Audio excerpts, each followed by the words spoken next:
The afternoon sun cast long shadows across the gleaming entrance of the Grand Plaza Hotel as Pam Bondi stepped out of her taxi. She paused for a moment, taking in the impressive 20-story building with its glass facade reflecting the city skyline. After a grueling 5-hour flight followed by a traffic-jammed ride from the airport, the sight of the hotel promised a welcome respite. Pam adjusted her navy blazer and straightened her shoulders.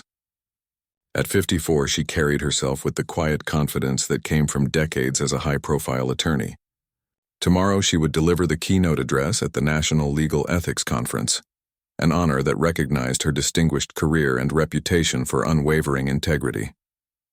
"Just need to check in, review my notes and get a good night's sleep," she murmured to herself as the doorman nodded politely, holding the heavy glass door open for her. The hotel lobby buzzed with activity. Business travelers huddled in conversation clusters, while tourists with oversized luggage navigated toward the elevators. Crystal chandeliers cast a warm glow over marble floors so polished they mirrored the potted palms strategically placed throughout the space. Pam approached the front desk, where 3 receptionists were helping other guests. She took her place in line behind a young couple, mentally reviewing her schedule for the next day. The conference organizer had assured her that everything was arranged, from her accommodation to the technical setup for her presentation. After a short wait, Pam stepped forward to the counter where a receptionist named Thomas, according to his name tag, was typing rapidly on his computer. "Good afternoon." Pam smiled warmly. "I have a reservation under Bondi, Pam Bondi." Thomas didn't look up from his screen immediately. When he finally did, his expression remained neutral, almost bored. "Bondi, you said?" He tapped a few more keys, his eyes scanning whatever appeared on his monitor. His brow furrowed. "Yes, that's right. I should have a deluxe room reserved for 3 nights. The National Legal Ethics Conference made the arrangements." Thomas clicked his mouse several times, his lips pressing into a thin line. "I'm not seeing your reservation, Ms. Bondi. Are you sure it was for today?" Pam felt a small knot of tension form between her shoulder blades but kept her voice pleasant. "Yes, I'm certain. The confirmation email specified check-in today at 3:00 p.m. I can show you if needed." She reached for her phone. "That won't be necessary," Thomas replied, his tone suggesting it would be an inconvenience. "Let me check something else." He turned to a colleague and whispered something Pam couldn't quite catch. The minutes stretched uncomfortably as Pam stood waiting, watching other guests being promptly checked in at adjacent counters. The lobby's air conditioning felt suddenly too cold. Thomas eventually returned his attention to her. "It appears we had a system error. Your reservation was in our records but somehow got flagged as canceled." "I didn't cancel it," Pam said firmly. "I understand that now," Thomas replied with a hint of impatience. "Unfortunately, we're hosting 2 major events this week and we're nearly at capacity." Pam glanced at the growing line behind her. "I see. Well, since I have a confirmed reservation, I'm sure you can accommodate me." Thomas tapped at his keyboard again, the clicking sound growing more aggressive. "The best I can offer is a standard room on the 9th floor. It's not the deluxe accommodations you were expecting, but it's all we have available." Pam considered her options. She was tired, had an important speech to prepare for, and challenging the hotel staff right now seemed counterproductive. "That will have to do then." "There's one more thing," Thomas added, not quite meeting her eyes. "The room has a minor maintenance issue with the air conditioning. Engineering has been notified, but I can't guarantee when they'll address it." The knot of tension between Pam's shoulders tightened. "Is the room habitable?" "Of course," Thomas answered quickly. "It's just running a bit warmer than our standard settings." Pam took a deep breath. "Fine, I'll take it." The check-in process continued with Thomas explaining the hotel amenities in a mechanical, rehearsed manner, his eyes rarely meeting Pam's. When he finally handed over the key card, his smile didn't reach his eyes. "Room 914. The elevators are to your right. Breakfast is served from 6:30 to 10 a.m. in the main restaurant. Enjoy your stay, Ms. Bondi." Pam accepted the key card with a nod. "Thank you, Thomas. I hope the maintenance issue will be resolved promptly." "We'll do our best," he replied, already shifting his attention to the next guest in line. As Pam wheeled her suitcase toward the elevator bank, she couldn't shake the feeling that something was off about the interaction. Throughout her career, she developed a keen sense for when she wasn't being told the whole truth. Right now, that sense was tingling. The elevator ride to the 9th floor was uneventful, though Pam noticed the car was packed with conference attendees wearing name badges from a pharmaceutical convention, not her legal ethics event. She politely declined getting into conversations, knowing she needed to conserve her energy. The hallway on the 9th floor was noticeably warmer than the lobby. A faint smell of fresh paint hung in the air, and Pam passed a cart of cleaning supplies outside one room. She found 914 at the end of a long corridor, far from the elevators. When Pam swiped her key card, the lock mechanism blinked red. She tried again with the same result. After a third failed attempt, she sighed deeply and retraced her steps all the way back to the elevator, down to the lobby and back to the front desk. This time, a different receptionist helped her, a woman named Diane who seemed genuinely apologetic about the key card issue. "I'm so sorry about that, Ms. Bondi. Sometimes the cards get demagnetized near cell phones. Let me reset this for you." With a newly programmed key card, Pam made the journey back to the 9th floor. This time the door unlocked, but what greeted her inside the room made her stop short at the threshold. The standard room was significantly smaller than she had anticipated, with barely enough space to walk around the queen-sized bed. The promised view was of an air shaft between buildings. A small desk was wedged into the corner, its surface cluttered with hotel literature and a dusty coffee maker. But most noticeable was the temperature. The room was stifling. Pam immediately went to the thermostat and found it unresponsive. The maintenance issue was apparently worse than Thomas had implied. Pam set her suitcase down and went to the window, hoping to at least get some fresh air, only to discover it was sealed shut. She picked up the room phone to call the front desk, but after 12 rings with no answer, she gave up. Sinking onto the edge of the bed, Pam allowed herself a moment of frustration. She thought about her speech tomorrow, a presentation on professional ethics and integrity in legal practice that she'd spent weeks perfecting. The irony wasn't lost on her that she was now experiencing what appeared to be a breakdown in professional conduct. "This won't do," she said aloud to the empty room. She stood up, smoothed her skirt, and decided to address the situation in person. As she reached for the door handle, her phone chimed with an incoming message. It was from the conference organizer. "Can't wait to hear your keynote tomorrow. The hotel tells me they've given you one of their best rooms as requested. Everything going smoothly?" Pam stared at the message, the disconnect between its content and her reality so stark it was almost comical.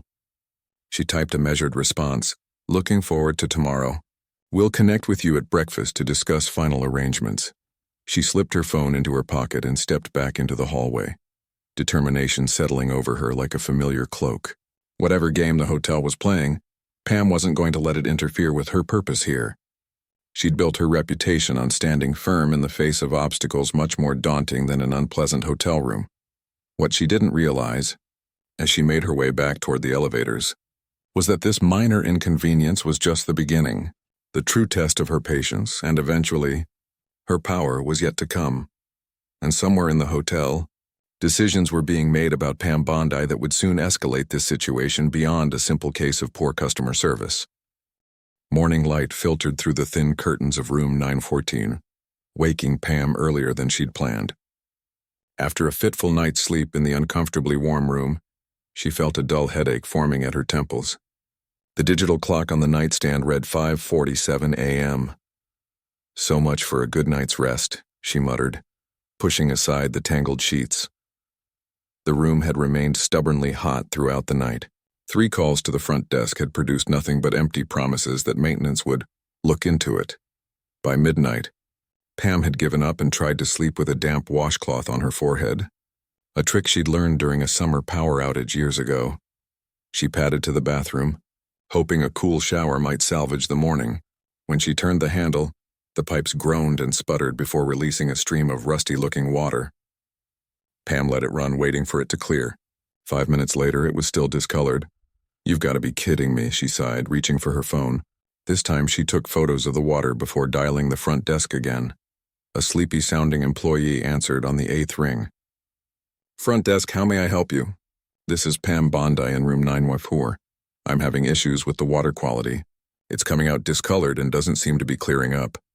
"I apologize for the inconvenience," the voice responded mechanically. "We're aware of a minor plumbing issue affecting a few rooms. It should resolve shortly." "This doesn't seem minor," Pam replied, watching the brownish water continue to flow. "I need to prepare for an important presentation today. Is there another room available?" "I'm afraid we're fully booked, as you were informed yesterday." The tone carried a hint of impatience. "Perhaps try again in 30 minutes. The water usually clears up by then." After ending the call, Pam stood staring at her reflection in the bathroom mirror. Dark circles had formed under her eyes, a testament to the uncomfortable night. She'd faced tougher challenges in her career: high-stakes trials, hostile witnesses, political pressure. But somehow this systematic disrespect felt particularly grating. Deciding to make the best of the situation, Pam changed into her running clothes. A morning jog always helped clear her mind. She'd explore the area around the hotel and return when hopefully the water situation had improved. The lobby was quiet at this early hour, with just a single drowsy attendant at the front desk who barely looked up as Pam passed. Outside, the city was beginning to stir. Delivery trucks making morning rounds, early commuters hurrying toward subway entrances, street vendors setting up coffee carts. Pam jogged steadily for 40 minutes, mapping the neighborhood in her mind and allowing the rhythmic movement to dissolve some of her frustration. By the time she returned to the Grand Plaza, she felt refreshed and determined to start the day properly despite the hotel's shortcomings. Back in her room, the water had indeed cleared up enough for a quick shower, though the temperature fluctuated unpredictably from lukewarm to ice cold. Afterward, Pam dressed carefully in her charcoal gray suit, her power outfit for important presentations, and headed down to the hotel restaurant for breakfast. The hostess at the restaurant entrance glanced at Pam's room key and frowned slightly. "Are you here for the pharmaceutical conference or the legal ethics event?" "Legal ethics," Pam replied. The hostess consulted her tablet. "The legal group has a private breakfast set up in the Cedar Room on the mezzanine level. This dining room is reserved for our other guests this morning." "I see. Thank you for the direction," Pam said, turning toward the elevators. She couldn't help noticing that the main restaurant looked only half full. Despite the claim of being reserved, the Cedar Room turned out to be a converted meeting space with a modest buffet set up along one wall. Unlike the elegant main restaurant with its white tablecloths and attentive waitstaff, this room had folding tables covered with plain linens and a single bored-looking server refilling coffee. Pam recognized several colleagues from previous legal conferences and exchanged greetings as she filled a plate with scrambled eggs and fruit. She joined a table where the conference organizer, Bill Chen, sat reviewing notes. "Pam, good to see you." Bill smiled warmly. "All set for your keynote at 11? "As ready as I'll be," Pam replied, not wanting to burden him with her hotel troubles. "The room might be a bit warm, so I'll keep my remarks concise." Bill looked confused. "Warm?" "The ballroom's cooling system was actually running too cold during yesterday's setup. The hotel assured me they'd adjusted it." Before Pam could respond, her phone buzzed with a text message from the front desk. "Maintenance reports AC issue in 914 requires parts not immediately available. No room changes possible at this time. Complimentary desk fan being delivered." She showed the message to Bill, whose expression darkened. "That's not what we arranged for our keynote speaker. Let me talk to the event coordinator." "It's fine," Pam assured him, though they both knew it wasn't. "I've stayed in worse conditions preparing for cases. Just focus on making sure the presentation setup works properly." After breakfast, Pam returned to her room to find a small plastic desk fan, the kind sold at convenience stores for about $15, sitting on her unmade bed. The room hadn't been cleaned despite the "please service room" door hanger she'd placed before leaving for her run. She plugged in the fan, which made a clicking noise as it oscillated, barely moving the stifling air. With a resigned sigh, Pam spread her presentation notes on the small desk and began her final review, determined not to let the circumstances affect her performance. At 10:15, she packed up her materials and headed to the main ballroom for a technical check. The conference technician helped connect her laptop to the projector system, and everything seemed to be working smoothly, a small mercy amid the ongoing frustrations. As attendees began filing into the ballroom, Pam stood near the stage, exchanging pleasantries with colleagues she hadn't seen in months. No one would have guessed from her composed demeanor that she'd spent the night in a sweltering room or started her day with rusty shower water. The presentation went flawlessly. For 60 minutes, Pam spoke eloquently about ethical challenges in modern legal practice, drawing on her extensive experience to provide insights that prompted thoughtful questions from the audience. When the moderator announced the lunch break, Pam received a standing ovation. "Brilliant as always," remarked a federal judge who'd attended Pam's talk. "You seem so fresh and energized up there. What's your secret?"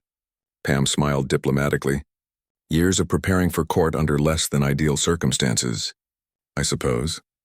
After lunch, another underwhelming buffet in the Cedar Room, Pam decided to address her room situation directly with hotel management rather than the front desk staff. At the concierge station, she requested to speak with the hotel manager. "I'm afraid Mr. Reynolds is in meetings all afternoon," the concierge informed her with a practiced smile. "Perhaps I can help with whatever concerns you have?" "I'd prefer to speak with Mr. Reynolds directly," Pam insisted politely.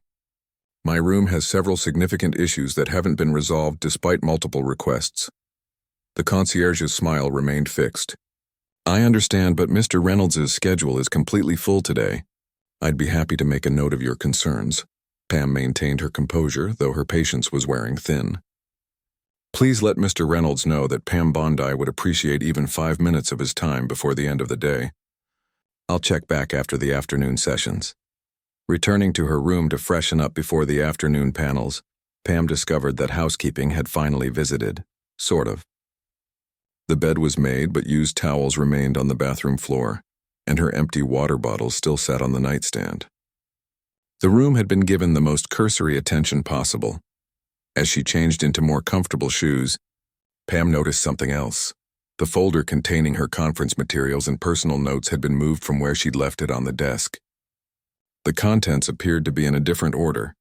A chill ran through her that had nothing to do with the dysfunctional air conditioning. Someone had been through her things. The discomfort she'd been feeling about her treatment at this hotel suddenly crystallized into something more troubling. This wasn't just poor service. Something deliberate was happening here. As Pam straightened the papers in her folder, her attorney's mind began piecing together the pattern of incidents since her arrival. The lost reservation, the substandard room, the maintenance issues that never got fixed, the differential treatment from staff, and now this apparent invasion of privacy. The afternoon sun cast long shadows across her rumpled bed as Pam sat thinking. She'd spent her career recognizing when things didn't add up. Right now her instincts were screaming that there was more to the situation than random hotel incompetence. And Pam Bondi had never been one to ignore her instincts. The afternoon conference sessions dragged on as Pam struggled to focus. Her mind kept returning to the disturbed papers in her room, and the pattern of mistreatment that seemed increasingly deliberate. By the time the day's final panel ended at 5:30 p.m., she was mentally exhausted but determined to speak with the hotel manager. She approached the concierge desk again, where a different employee greeted her with the same practiced smile as the previous one. "I'd like to speak with Mr. Reynolds now," Pam stated firmly. "I was told he would be available after his meetings." The concierge tapped at her computer for a moment. "I'm sorry, but Mr. Reynolds has left for the day. Perhaps you could try tomorrow." Pam felt her patience slipping. "Is there another manager available?" "This is regarding ongoing issues with my room that require immediate attention. Our assistant manager, Mrs. Chen, might be able to help," the concierge offered reluctantly, reaching for the phone. After a brief conversation, she hung up and smiled apologetically at Pam. "Mrs. Chen is currently handling a situation in the kitchen. She asks if you could wait in the lobby lounge, and she'll be with you as soon as possible." Having little choice, Pam made her way to the lounge area. She ordered a cup of tea and settled into an armchair with a clear view of the lobby, watching hotel guests come and go while staff bustled about efficiently, far more efficiently than they had been for her requests. 1 hour passed. Then 2. Her tea grew cold as the lobby gradually emptied. Occasional glances from the staff made it clear they knew exactly who she was and why she was waiting. Yet no one approached her and Mrs. Chen never appeared. By 8:15 p.m. Pam had had enough. She returned to the concierge desk where the employee was busy assisting another guest. When finally acknowledged, Pam's voice was calm but carried an edge that made the concierge straighten up. "I've been waiting for nearly 3 hours to speak with Mrs. Chen. This level of disrespect is unacceptable. I do apologize." "Ms. Bondi," the concierge replied, not sounding particularly sorry. "There must have been a miscommunication. Mrs. Chen was called away to an emergency at home. Is there something specific I can help with? Pam took a deep breath. Yes, I would like to speak with whoever is the highest-ranking manager currently in this hotel. After several more minutes of delay tactics, a young man in a wrinkled suit approached and introduced himself as the night duty manager, looking barely old enough to have graduated college. I understand you've had some issues with your room, he began. Sounding bored, that's putting it mildly, Pam replied. Since my arrival yesterday, I've experienced a consistent pattern of substandard service and what appears to be deliberate mistreatment. The young manager raised an eyebrow. Deliberate? That's a serious accusation, ma'am. I don't make it lightly, Pam countered. I've documented every incident, including photographs of the room conditions and timestamps of my unanswered calls to the front desk. She proceeded to list her complaints. The reservation issues, the malfunctioning air conditioning, the water problems, the cursory room cleaning, and most concerning, the apparent tampering with her personal documents. The night manager listened with a blank expression, occasionally making a note on his pad. When Pam finished, he offered what seemed to be a rehearsed response. On behalf of the Grand Plaza, I apologize for any inconvenience. I can offer you a 20% discount on your current room rate as compensation. Pam stared at him in disbelief. I'm not asking for a discount. I'm requesting to be moved to a properly functioning room and an explanation for why my personal belongings were disturbed. The manager sighed. As you were informed at check-in, we're at capacity. As for your documents, housekeeping staff often move items while cleaning. I'm sure nothing was intentionally disturbed. Except the room wasn't properly cleaned, Pam pointed out. And the papers weren't simply moved. They were gone through. Without proof of that claim, there's little I can do, he replied dismissively. Now, if there's nothing else, I have other matters to attend to. Before Pam could respond, he turned and walked away, disappearing through a door marked staff only. Frustrated and hungry, she'd missed dinner waiting for the non-existent Mrs. Chen. Pam headed to the hotel restaurant, only to find it closed for a private event. The room service menu in her room advertised 24-hour service, but when she called to order, she was told the kitchen was short-staffed and only offering a limited menu of cold sandwiches. Of course, she muttered after hanging up the phone. Too tired to go out searching for food, Pam settled for a mediocre turkey sandwich delivered to her room an hour later, cold and with ingredients missing from the menu description. As she ate at the small desk, her gaze fell on her conference folder again. Something about the way her papers had been rearranged bothered her. She carefully went through each document, trying to identify what felt off. Then she spotted it. A business card that wasn't hers had somehow ended up in her folder. The card belonged to a Robert Williams, identified as a pharmaceutical industry lobbyist. Pam had never met the man and couldn't recall receiving his card. The pharmaceutical conference happening simultaneously at the hotel suddenly seemed relevant. She quickly opened her laptop and searched for information about Robert Williams and the company listed on his card. What she found made her stomach tighten. Williams represented a pharmaceutical conglomerate currently facing a major class action lawsuit in Florida, a case Pam had been involved with during her time as Attorney General. She had been instrumental in bringing the initial charges against the company for deceptive marketing practices related to opioid medications. Pam sat back in her chair, the pieces finally clicking into place. Her treatment at this hotel wasn't random. Someone had recognized her name when the reservation came through and deliberately set out to make her stay as unpleasant as possible, perhaps hoping she would leave before delivering her keynote address, which was scheduled to touch on corporate ethics and accountability. The disturbance of her papers now seemed more ominous. Was someone looking for notes related to the pharmaceutical case? Or simply trying to rattle her? Either way, Pam had reached her breaking point. This wasn't merely poor customer service. It was a targeted campaign meant to unsettle her, and it had nearly worked. She glanced at the clock, nearly midnight.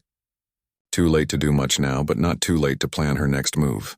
Pam had built her career on being meticulously prepared and strategically smart. She would not be intimidated by these tactics. Opening her laptop again, she began researching the Grand Plaza Hotel's corporate structure, ownership, and regulatory history. If someone wanted to play hardball, they'd picked the wrong opponent. Around 1 a.m., as Pam was deep into her research, a loud mechanical grinding noise started somewhere in the ceiling of her room. The sound came and went at irregular intervals, making sleep impossible. Calling the front desk yielded only another empty promise that maintenance would look into it tomorrow. Rather than getting angry, Pam smiled grimly. This latest annoyance only strengthened her resolve. She continued working, compiling information about the hotel's operations and noting potential regulatory violations she'd observed during her stay. By the time dawn broke, Pam had only managed about 2 hours of fitful sleep, but she felt strangely energized. She showered quickly, the water was ice cold this time, dressed in her most formal suit and packed all her belongings neatly. She wasn't checking out, not yet. But she wanted to be ready to move quickly once she implemented her plan. After another disappointing breakfast in the Cedar Room, Pam returned to her room and made 3 important phone calls. The first was to an old colleague at the state regulatory agency overseeing hotel operations. The second was to a trusted investigative journalist she'd worked with in the past. The third was to her former chief of staff, who now ran a successful law practice specializing in consumer protection. With those calls completed, Pam reviewed her notes one more time. She wasn't someone who sought confrontation, but she had never backed down from one either, especially when principles were at stake. What had happened at this hotel went beyond poor service. It bordered on harassment and possibly involved illegal privacy violations. As she closed her notebook and straightened her jacket, Pam felt a familiar sense of calm determination, the same feeling she used to get before delivering closing arguments in important cases. She had given the hotel every reasonable opportunity to address her concerns. Now it was time to reveal exactly who they had chosen to mistreat. The clock on the nightstand showed 9:30 a.m. The second day of the conference wouldn't begin until 10:00, giving her just enough time for what she needed to do. Pam Bondi stepped into the hallway, closing the door to room 914 behind her. She walked toward the elevators with purpose, ready to remind the Grand Plaza Hotel that some people should not be underestimated. The morning bustle of the Grand Plaza lobby felt different to Pam as she stepped off the elevator. Perhaps it was her new perspective on the situation, or perhaps it was the confidence that came with having a clear plan. She bypassed the front desk and headed directly toward the administrative offices tucked behind a discreet door marked Management. A receptionist looked up in surprise as Pam entered the quiet hallway. "Excuse me, ma'am, this area is for staff only." "I need to speak with Mr. Reynolds immediately," Pam replied, her voice calm, but carrying an unmistakable note of authority. "Do you have an appointment?" "Mr. Reynolds is extremely busy this morning and—" "No appointment," Pam interrupted gently. "But he'll want to see me. Please let him know that Pam Bondi is here regarding a serious matter that requires his immediate attention." The receptionist hesitated, clearly unused to visitors who wouldn't be turned away. "May I tell him what this is regarding?" Pam smiled slightly. "You may tell him it concerns potential violations of state hospitality regulations, consumer protection laws, and privacy statutes occurring at this hotel." "I believe that should suffice." The color drained from the receptionist's face. She picked up her phone and spoke in hushed tones, glancing nervously at Pam throughout the brief conversation. When she hung up, her demeanor had changed completely. "Mr. Reynolds will see you right away. Please follow me." Pam was led down a carpeted hallway to a corner office with a polished wooden door. The receptionist knocked once before opening it, announcing, "Ms. Bondi is here, sir," in a voice that trembled slightly.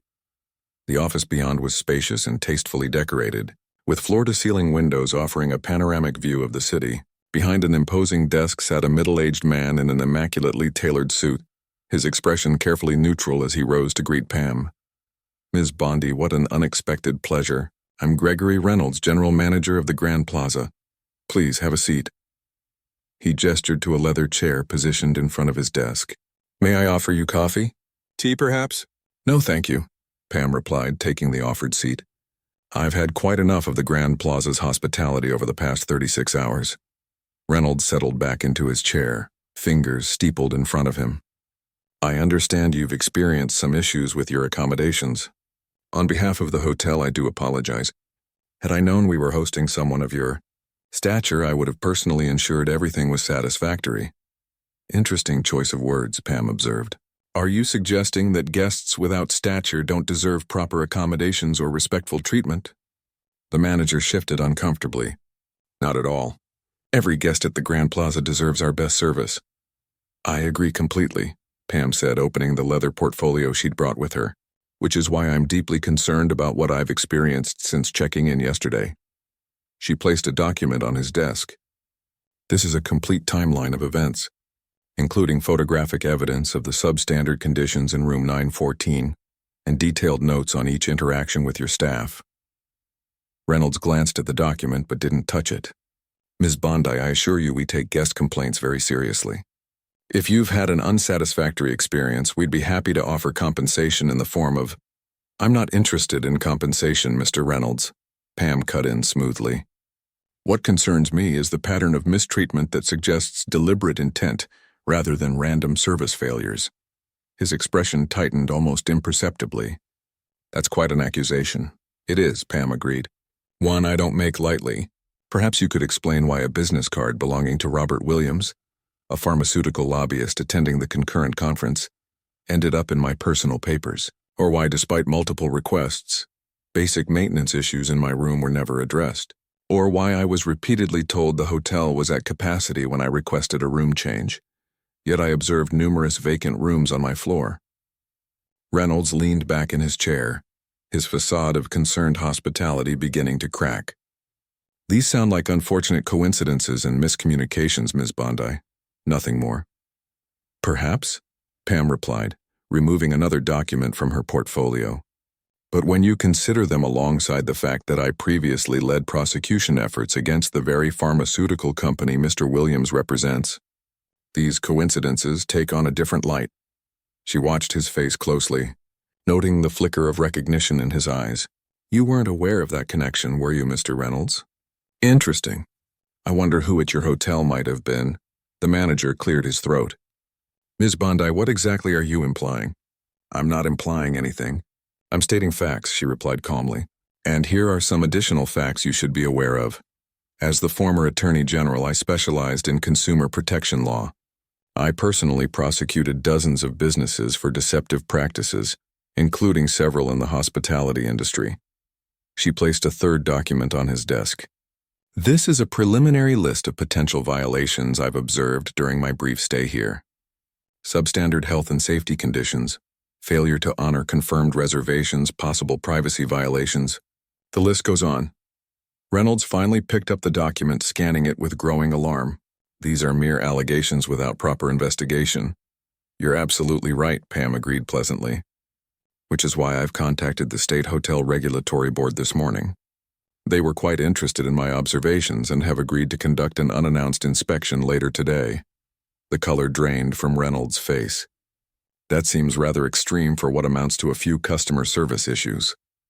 I also reached out to an investigative journalist who specializes in corporate accountability stories, Pam continued, as if he hadn't spoken. She found it particularly interesting that a hotel might be used as a tool to harass or intimidate a speaker at a legal ethics conference. She paused, letting the implications sink in.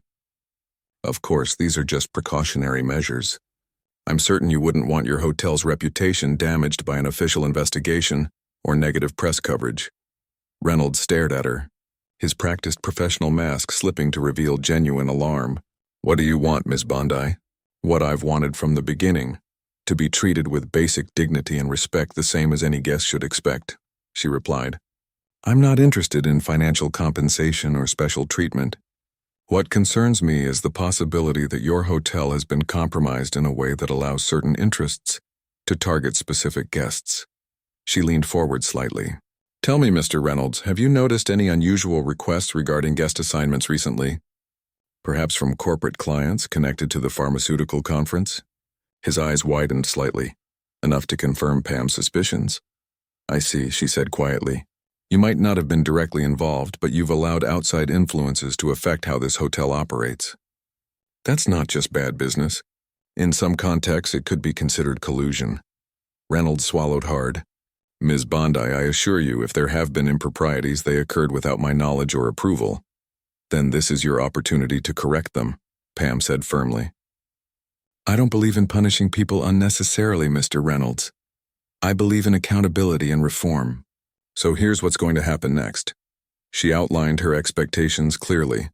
An immediate room change to appropriate accommodations, a thorough investigation into how her reservation had been mishandled, and who had access to her room, and most importantly, a hotel-wide review of policies regarding guest privacy and third-party influence. Additionally, she continued, I expect a formal written apology, not to me personally, but to the entire legal ethics conference for the substandard treatment many of us have received compared to other guests. Reynolds nodded numbly, making notes on a pad. Consider it done. I'll personally oversee these matters. Excellent, Pam smiled, standing up. I have a panel discussion to attend in 30 minutes. I trust my belongings will be moved to an appropriate room by the time it concludes? Of course, Reynolds assured her, also rising. Ms. Bondi, for what it's worth, I genuinely had no idea about any connection between your treatment and your previous work. If someone on my staff was influenced by outside interests, they will be held accountable. Pam studied his face for a moment and nodded. I believe you, Mr. Reynolds, but that highlights a different problem, doesn't it? A hotel manager should know what's happening under his roof. As she turned to leave, Reynolds called after her. Ms. Bondi? The regulatory inspection and the journalist, will you be proceeding with those? Pam paused at the door. That depends entirely on what happens next, Mr. Reynolds. I believe in giving people a chance to correct their mistakes, but I also believe in consequences when they don't. She smiled politely. I'll see myself out.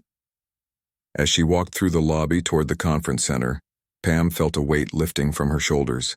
She hadn't sought this confrontation, but there was a certain satisfaction in standing up not just for herself, but for principles she believed in deeply.